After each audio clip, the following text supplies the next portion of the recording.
Before we get into the video, make sure you guys like, subscribe if you're new. I mean, come on, what are you doing if you're not subbed to me by now? My content is fire, from Transformers news videos to stop motions to reviews. My Instagram and TikTok are all linked down below. And, yeah. Let's get straight to it. Okay, it's been a little while since I did some Rise of the Beast news. We got some interesting tidbits to talk about here. A user on TFW on the movie boards by the name of Blandimus Prime got a source in that somebody that went to a test screening. Now, I don't know how true any of this is. Some people think it's fake, some people think it could be real, going by the stuff that the movies have done in the past. So, he did two different posts from, I guess there's two different people or something, but I'm just going to read through it. No Predacons or Decepticons, as far as source has told me. That doesn't really line up. I mean, this guy did say that the first person that hit him up or whatever did seem less credible than the second person, and I will get into the second person's account of what he saw in the film after I run through this first person's account right here. No military involvement at all, thank God. I could definitely see that happening. There hasn't been any military on the set. Transformers won't speak in vehicle mode. Source never said if the Maxim will speak in animal mode. I think that is not true because we did have a leaked script page on set months back. I think it was over a year ago now at this point, where Optimus and Bumblebee were talking to each other in vehicle mode, so I don't think that's true. VFX throughout the film were unfinished, so Source couldn't tell if Prime's mask ever pulled back to show a mouth. I could see that happening. I mean, the movie's 10 months away.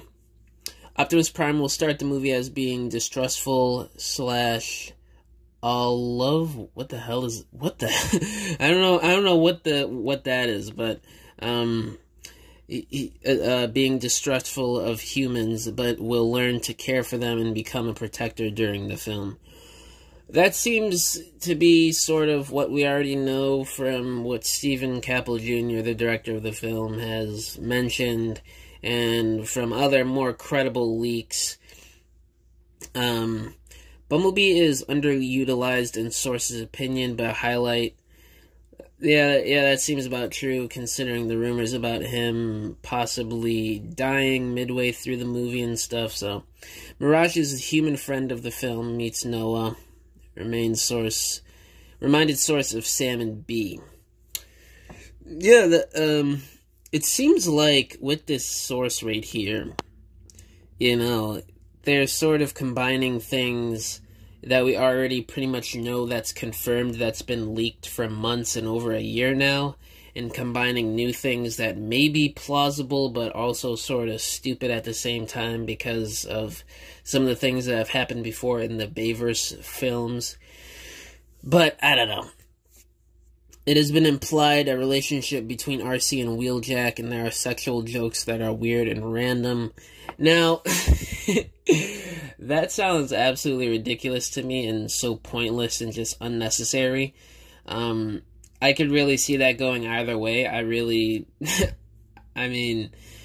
the past films with their jokes, this fits right in line, so I'm not going to say whether that's fake or not, because obviously I don't know, and it seems plausible enough, but all of the Autobots want to get back to Cybertron at the start. Mirage will give Noah a Transformer suit and gauntlet gun. Action is great, but messy. Alright, I mean, these are sort of things you've already heard before. Source says that the Jaguar Cheetor, the Cheetah, will attack the Autobots all defensive, like before Optimus Primal steps in to clear the air and establish things. Primal is cool as hell, according to Source. We did hear about a scene similar to this, like what happened in the Netflix Kingdom series would sort of happen. I think this was last year. We sort of had a description of a scene.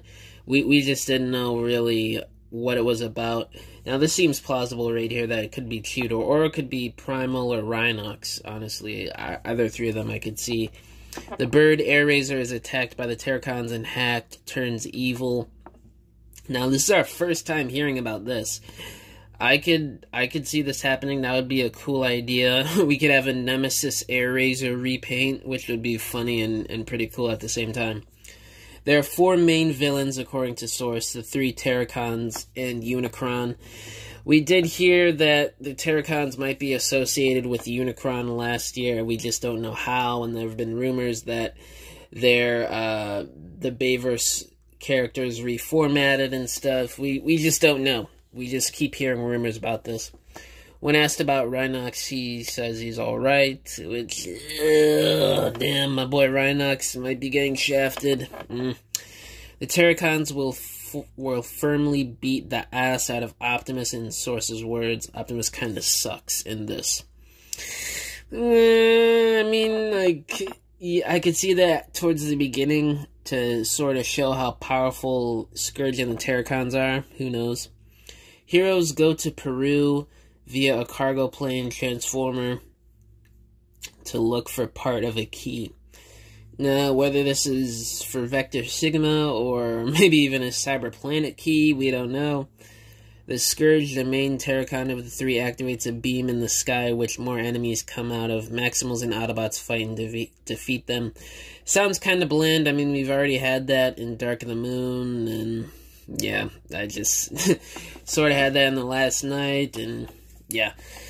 I could definitely see that happening, though, because, I mean, we still got Lorenzo on this project. Optimus gets blown up into space mid-credit scene, and him floating to Unicron, his face takes up whole screen.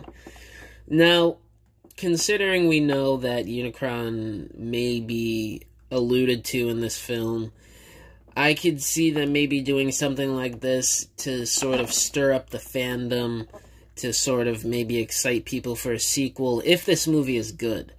I could definitely see that end credit scene being noteworthy and very famous if this movie is good, and if this is true, obviously. Of course, this dude is going to say I'm inclined to believe it because I had to correct him on what Animal Cheetor was. Yeah, I mean, there have been people on this thread being skeptical and sort of like implying, why would somebody come to this random dude for this info? I haven't read too much. Well, I did, but it was a few days ago, so I don't really remember much of it. And I don't know, sort of also because I don't really know how true that is.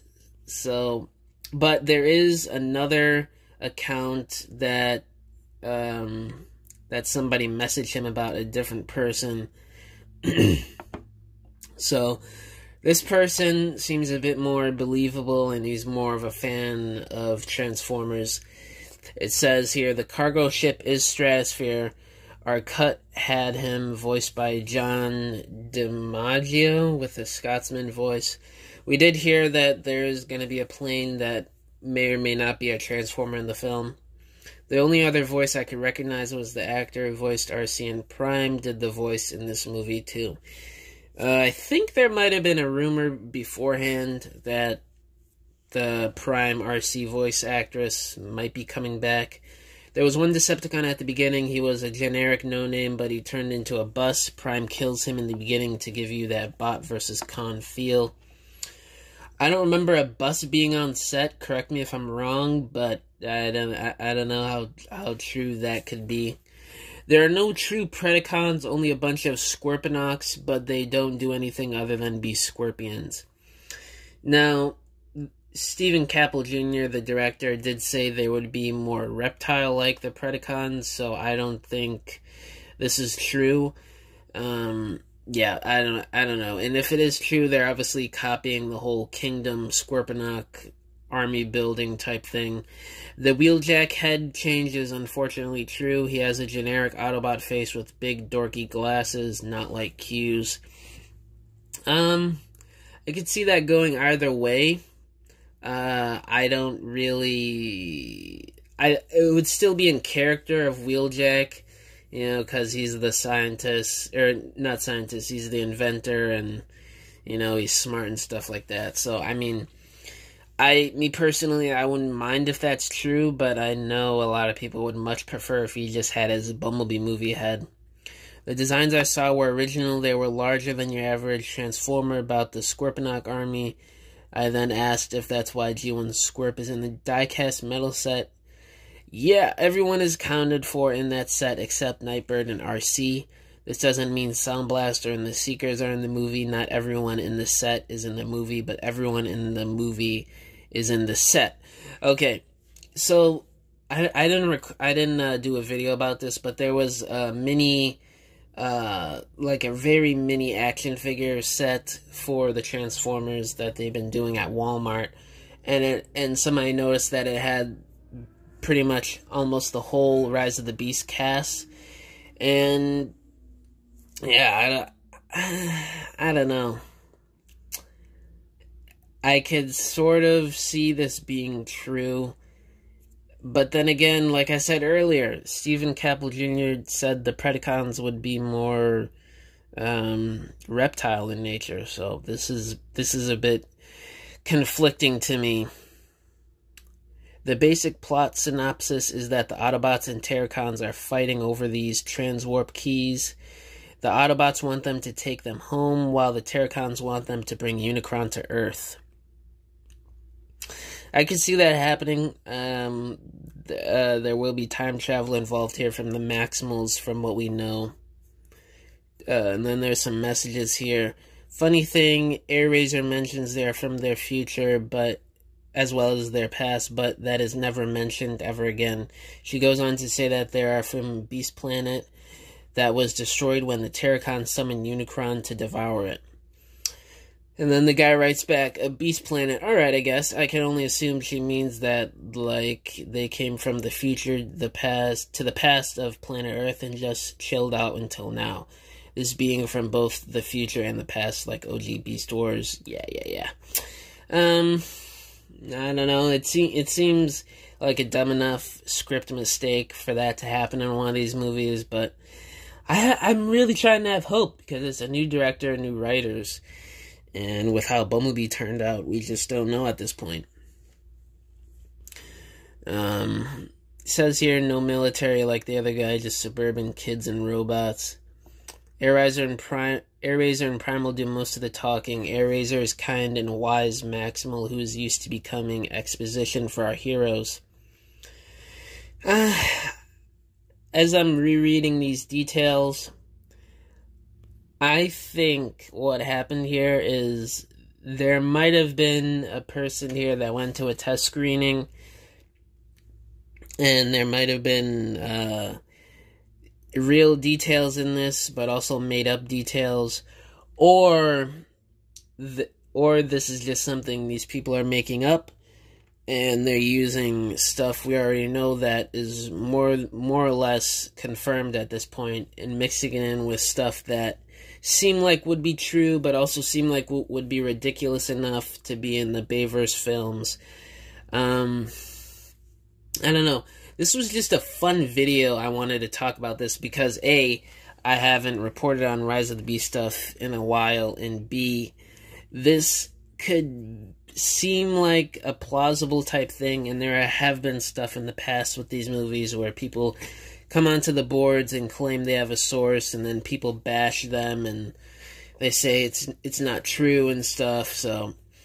And then it turns out to be sort of true, or they got a lot of stuff right that we wouldn't have thought that would have been in this film once we see it a year from now. So, I don't know. It was just something I thought was worth mentioning on the channel for people who go on here on YouTube and follow me and stuff. But let me know down in the comments below what you guys think of this. Do you guys think these two people that went to the test screening actually went to it and are telling the truth? Or no? Anyway, guys, thank you for watching this video, and I'll see you next time. Congratulations, you have made it to the end of this video.